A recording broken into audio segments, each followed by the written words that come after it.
જો હું તમને એમ કહું કે ટ્રાફિકમાં એન્જિન બંધ કરવાની અને ટ્રાફિક પછી એન્જિન ફરી ઓન કરવાની ચિંતા નહીં કરવાની, તો તમારું સ્કૂટર એની મેળે કરી લેશે. છે ને રસપ્રદ વાત?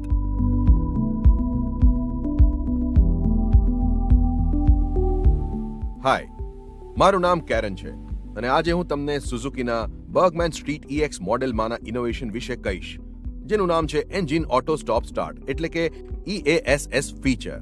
આ ફીચરની મદદથી વાહન જ્યારે સ્થિર ઊભું હોય ત્યારે એન્જિન ઓટોમેટિકલી સ્ટોપ અને સ્ટાર્ટ થઈ શકે છે, જેનાથી ફ્યુઅલ પણ બચે છે અને એમિશન પણ ઓછું થાય છે.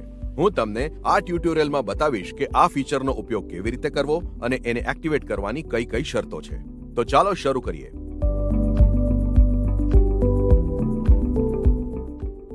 EASS ફીચર બરાબર કામ કરે એના માટેની પહેલી શરત છે કે બેટરી પૂરતી ચાર્જ થયેલી હોવી જોઈએ. આપણે ઇન્સ્ટ્રુમેન્ટ ક્લસ્ટરમાં બેટરી વોલ્ટેજ ચેક કરી શકીએ છીએ. પછી તમારે ખાતરી કરવાની છે કે તમારા વાહનનું સાઇડ સ્ટેન્ડ ક્લોઝડ પોઝિશનમાં છે. ખાતરી કરો કે ઇન્સ્ટ્રુમેન્ટ ક્લસ્ટરમાં FI માલફંક્શન ડિટેક્ટ નથી થયું. હવે માત્ર સેલ્ફ સ્ટાર્ટર દ્વારા એન્જિનને શરૂ કરો. આ આખું ઓપરેશન કરતી વખતે એ વાતનું ધ્યાન રાખો કે engine auto stop start on પોઝિશનમાં છે. અને જો એન્જિન કિક સ્ટાર્ટર લીવરના ઉપયોગથી શરૂ કરવામાં આવ્યું હોય તો આઇડલિંગ સ્ટોપ સ્વિચ એક્ટિવ સ્ટેટમાં ઓન હોવા છતાં પણ સિસ્ટમ કોઈ પણ આઇડલ સ્ટોપ સ્ટેટમાં એન્ટર નહીં કરી શકે. એ ધ્યાન રાખજો. સ્વિચ હેન્ડલબારની જમણી બાજુએ આવેલી છે, અહીં બતાવ્યું છે એ પ્રમાણે. ઉપરાંત EASS ફીચર વાપરતી વખતે એન્જિન પૂરતા પ્રમાણમાં વોર્મઅપ થયેલું હોવું જોઈએ. આ ફીચરના ઉપયોગ માટે તમારું વાહન કમસે કમ 5 સેકન્ડ માટે 10 કિલોમીટર પ્રતિ કલાકની ઝડપે ચાલેલું હોવું જોઈએ.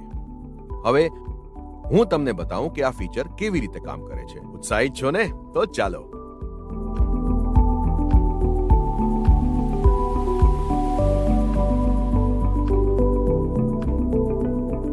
થોડું ચલાવ્યા પછી તમારે બ્રેક લીવર એપ્લાય કર્યા પછી વાહનને રોકવું છે.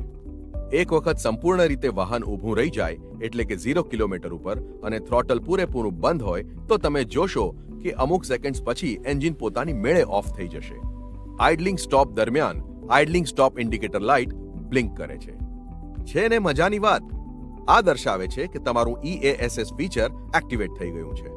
તમારું એન્જિન રીસ્ટાર્ટ કરવા માટે તમારે ફરીથી બ્રેક અને સેલ્ફ સ્ટાર્ટર સ્વિચ એપ્લાય કરવાની જરૂર નથી. તમારે ફક્ત બતાવ્યા પ્રમાણે થ્રોટલને ધીમેથી ખોલવાનું છે, પછી એન્જિન પોતાની મેળે ફરીથી રીસ્ટાર્ટ થશે.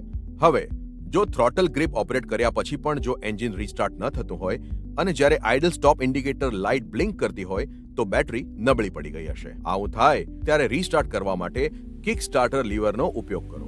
નીચે આપેલા અમુક સાવચેતીના પગલાં તમારે હંમેશા લેવા જોઈએ. વાહન પાર્ક કરતી વખતે અથવા એને છોડીને જતી વખતે આઇડલ સ્ટોપ સ્વિચ હંમેશા બંધ કરવી.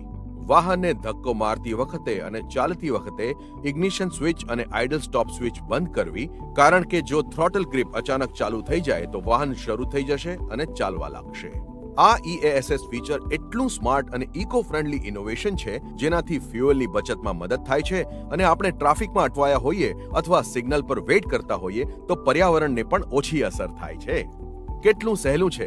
મને આશા છે તમને આ વિડિયો ટ્યુટોરિયલ ગમ્યો હશે અને તમે તમારી પોતાની જાતે તમારા બર્ગમેન સ્ટ્રીટ EX પર EASS ફીચર વાપરતા શીખી ગયા હશો.